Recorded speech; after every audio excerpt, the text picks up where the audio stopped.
INSTEON is another IoT technology, and INSTEON uses both the system wires or power lines in your house or in your office, and also radio frequency communication. It basically adds remote control and automation to lighting, appliances, and home control applications of all types. These include things from lighting control to integrated security systems. Now, INSTEON can be managed by the INSTEON Hub, which actually communicates to the cloud, or by third-party systems like the Universal Devices IC or ISY device or system, and also by open-source software like Mr. House, right?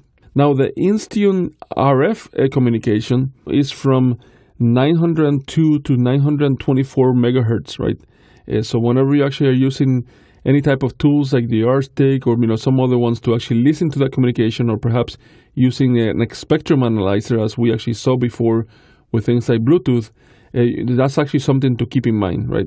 Now, just like Zigbee, most of the security risks come from the implementation of the standard or from unsecure configurations, both by users and also by manufacturers, right?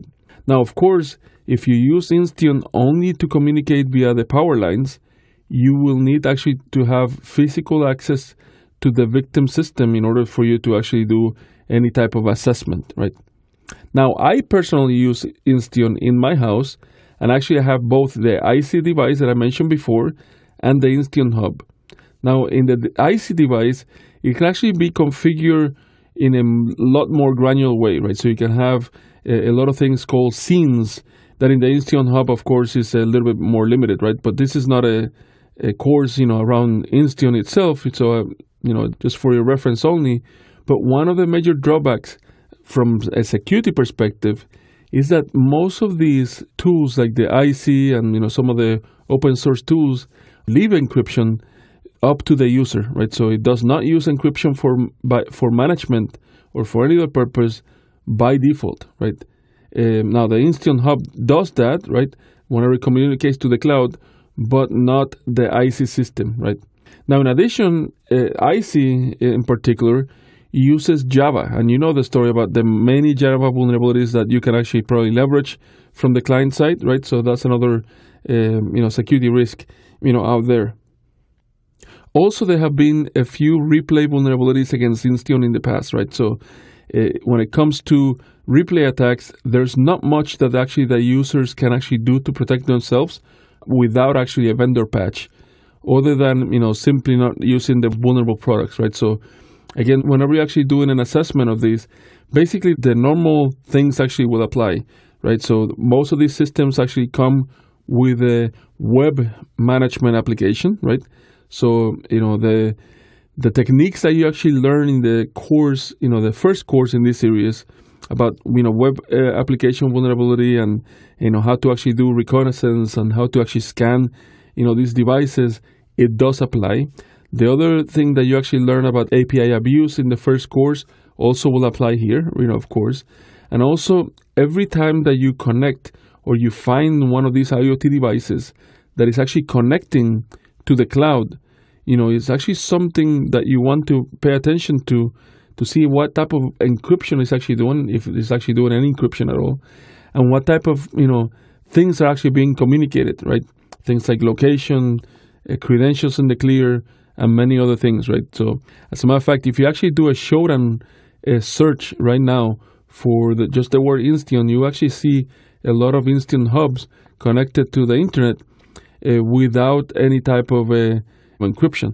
So again, this is just another IoT technology that you also can encounter in your penetration testing assessment or penetration testing engagements, and something to actually keep in mind, especially whenever it actually comes to tooling.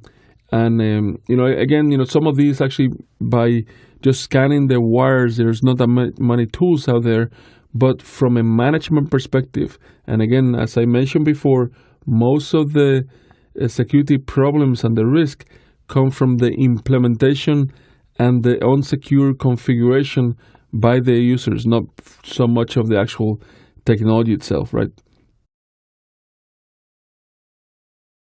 Z-Wave is a little bit different than other IoT communication protocols. This is because Z-Wave is a connection-oriented protocol. Basically, the nodes on the network acknowledge the receipt of messages from a network controller. Z-Wave uses the concept of mesh networking. A Z-Wave mesh network node can forward commands and receive responses from neighboring nodes. Now, the Z-Wave network is also capable of high availability, and this is actually done by routing around the failed point, and this is also because of overlapping radio zones. Each node can route to a maximum of 4 devices. Now, this gives the Z-Wave network a maximum range of 400 feet. The Z-Wave controller maintains a routing table of each node and their respective neighbors. The routing table is created when a device is actually added to the Z-Wave network, and people call this the inclusion process. When nodes are included or removed from the network administrator can actually trigger a request for device identification to construct an updated routing table. Z-Wave devices operate at the 908.42 MHz frequency in the US and 868.42 MHz in Europe. The US frequency falls within the FCC designated Industrial Scientific Medical ISM band. Z-Wave uses either frequency shift keying, FSK, or the Gaussian frequency shift keying, or GSFK. Data transmission is actually fairly slow. The transmission rates are 9.6 kilobits per second and 40 kilobits per second for FSK and 100 kilobits per second for GFSK. Now, to encode data within the modulated RF signal, Z-Wave uses Manchester or non-return to zero encoding or NRZ encoding. Now, Z-Wave uses the AES OFB or Output Feedback Mode protocol to provide data confidentiality on the network while using the AES CBC MAC protocol, so the encryption protocol, to provide data integrity protection. These protocols are definitely well established, and you learn about these protocols actually in the first course, part of this series. And you know that with the CBC MAC protocol is actually used in many other critical cipher suite implementations as well, right? Now, the Z-Wave protocol implements a class security command, and to be specific, a class_security command that is used to exchange security information between devices. Whenever a Z-Wave device joins the network and supports the security class, it completes a key exchange process to derive keys for subsequent use in encryption and data integrity protection. These are the steps for the key exchange process. The first, 2 steps, so in steps 1 and 2, the controller and the secure device prepare for the key exchange. This is where the controller notices if the device supports the class security command class. Then the controller request and the security device return a nonce value, right? Now, with the nonce value, the controller encrypts the network key, or what we refer to as KN, using the temporary key, which we also refer to as KO. The network key is actually randomly selected by the controller when the network is actually established and is therefore unique for each Z-Wave network. The temporary key is an array of 16 bytes of zeros. When the secure device receives the encrypted network key, or KN, and the MAC from the controller, it validates the MAC and decrypts the message with the temporary key, or the KO, right?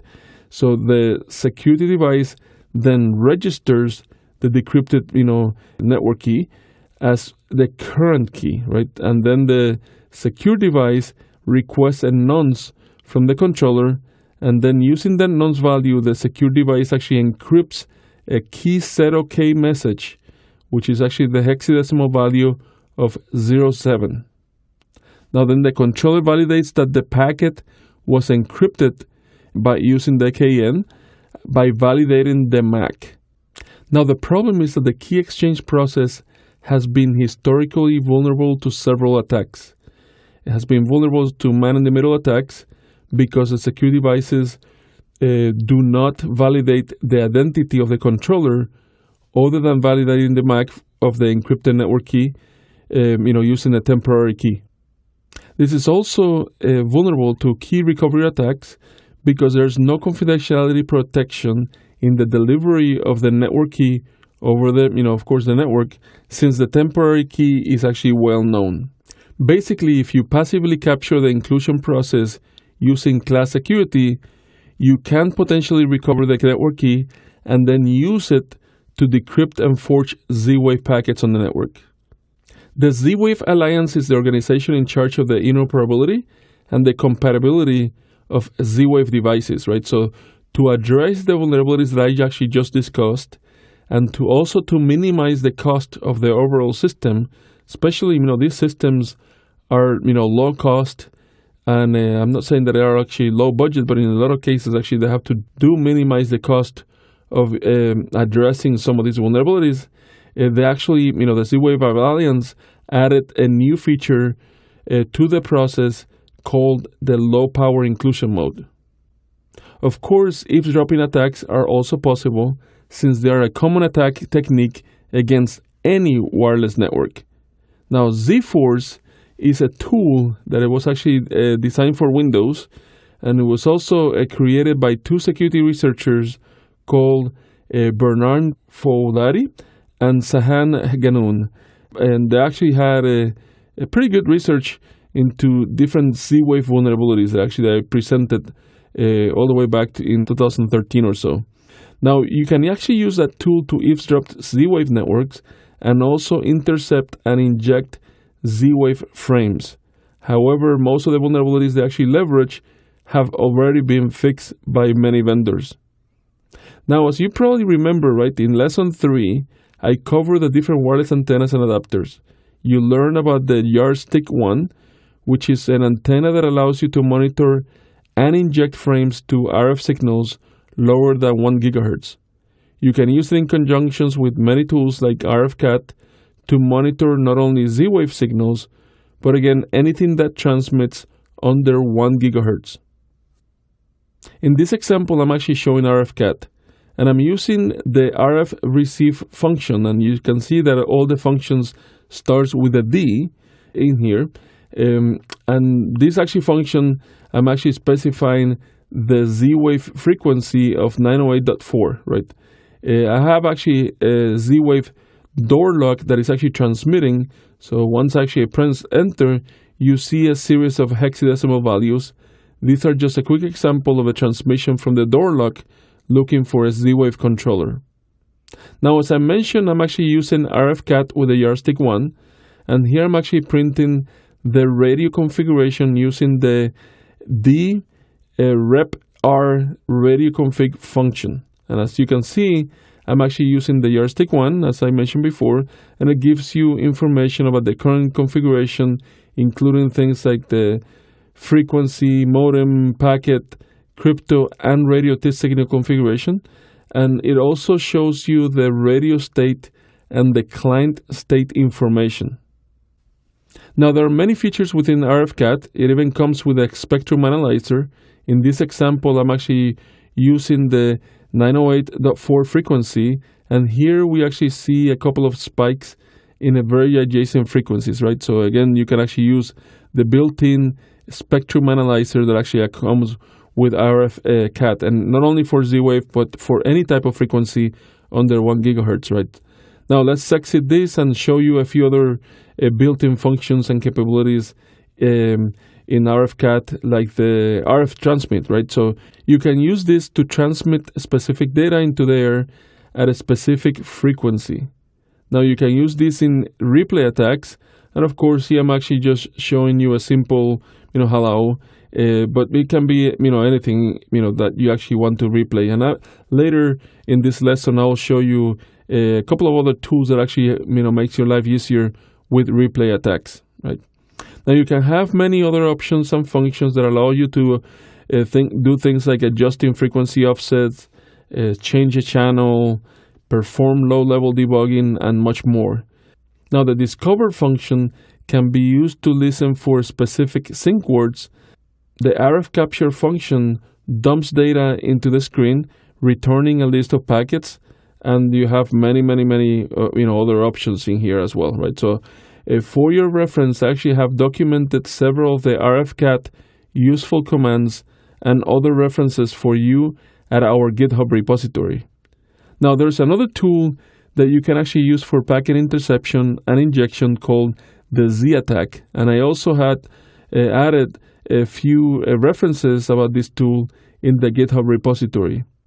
Now, a very handy tool that can be used in combination with the Yardstick 1 and RFCAT is called RFCrack. And this is a tool created by the Console Cowboys folks that actually allows you to perform replay attacks to any frequency below 1 gigahertz. And again, this is not only for Z-Wave, but anything that operates at those frequencies.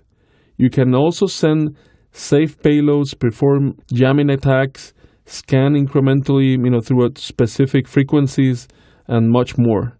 Now here I'm showing the scanning capabilities, and you can see the different frequencies that it's actually scanning, and then, of course, frames from adjacent devices that it's actually picking up, right? Now you can also perform live replay attacks, and it's actually pretty powerful. And you do this by using the -I option, as I'm actually showing in the screen. You can even save the packet to a file for future replays.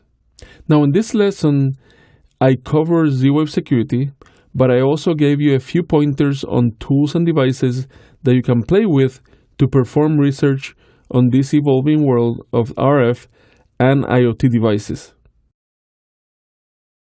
LORA or LoRaWAN networks operate in the 868 MHz and 900 MHz ISM bands. The data rates can be from 0.3 kilobits per second to 50 kilobits per second over several kilometers. And that's one of the main differences between LoRa and all the other technologies that we cover related to IoT communications. Now, LoRa supports several device types, including low-power sensors that collect data in the field. LoRa devices communicate with a LoRa gateway, and that gateway sends data to a network server and onto application servers accessible by the administrators of LoRa devices. Let's go over the LoRaWAN security model. LoRa specifies two types of symmetric session keys. These are unique to each LoRa device. The network session key for network layer message integrity from basically the LoRa device to the LoRa network server, and also the app session key is the other key that is actually used for application layer end-to-end encryption from the LoRa device to the application server. Now there are two ways that devices can join the network, right? The first is over-the-air activation, or OTAA, and basically the LoRa device and the network server are first provisioned with a 128-bit app key, and then when the LoRa device is first powered on, it will send a join request to the LoRa network server. The app key is used to create a message integrity code, or a MEC, along with information including the device ID and the device nonce. The server checks the MEC with the app key, and then after validation, the network server generates two new 128-bit key, device keys: the app session key, or the app S key, and the network session key, which is also called the NWK S key, right?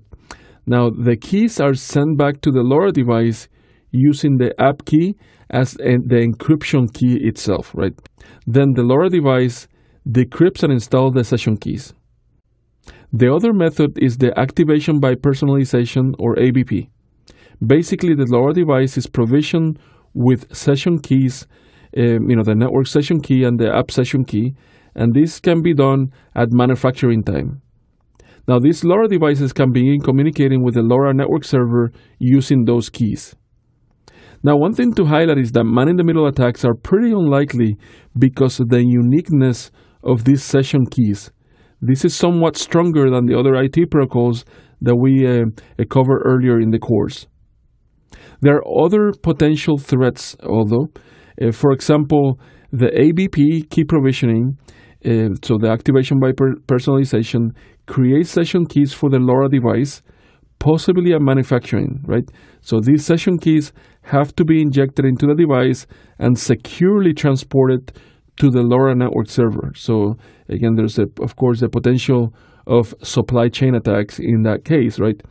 Now, there's hardware security modules or HSMs at the manufacturing site that can actually be implemented to be the best way to do this, this key management, so that the keys are not exposed during the device programming, so the LoRa device programming.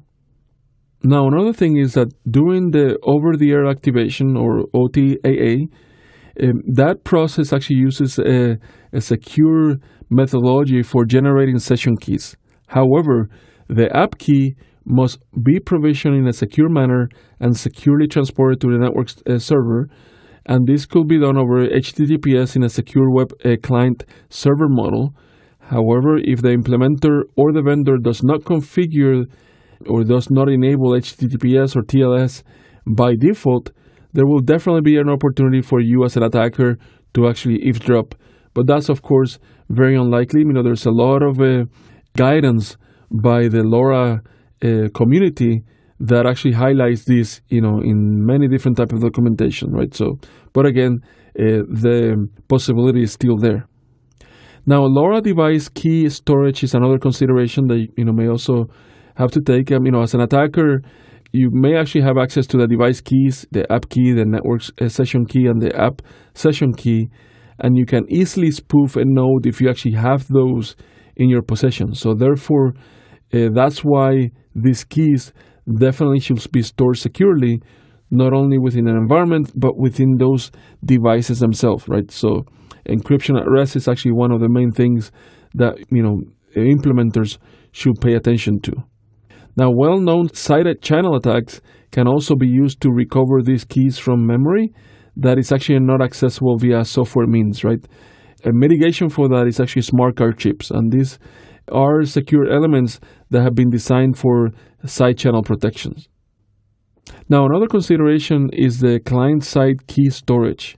Depending on the application server architecture, the client could be responsible for the secure key storage of all those keys, so the app key, the network session key, and the app session key. So to mitigate the threat of this type of exposure, all device keys are encrypted under a master key, so they're not exposed whenever in use, right? Clients and implementers can also employ a USB smart key to protect key material in a physical device, right? Now, another consideration is also the LoRa network server key storage. And again, it's actually the network server is used to generate the device keys for all the LoRa devices. So if it's actually compromised, of course, you actually have the keys to the kingdom in that case. All device keys should be encrypted under the master keys to actually mitigate threats of exposure. So in summary, the main security risk with LoRa is the key lifecycle management. This includes the session key, the generation of that session key, the storage, and the transport.